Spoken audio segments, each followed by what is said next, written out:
হাইরে গুনাহ খাতা মাফ করো আমার।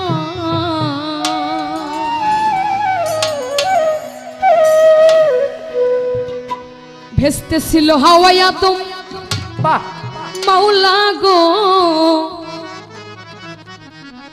তুমি নিষেধ করলা খাইতে গন্ধম।